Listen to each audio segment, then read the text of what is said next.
பைத்தியக்கார.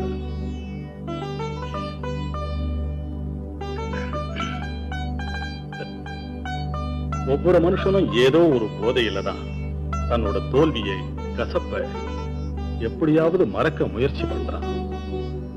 மறதிங்கிறது இல்லைன்னா மனித வாழ்க்கையே பெரிய நரகம். பாரு, ஆயாவோட மரணம் உன் மனசுல மறையாத படு ஆயிடுது.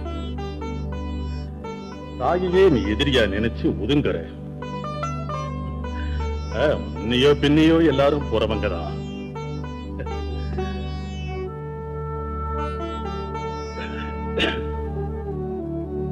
ஆனா வம்சம், பாரம்பரியம், தராதரம், பண்பாடு ஒரு நாளும் போறதில்லை.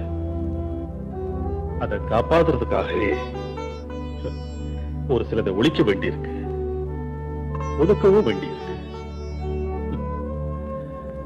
மனசை கொல்ல முடியாத போனாலும் அதை போதையிலே தூங்க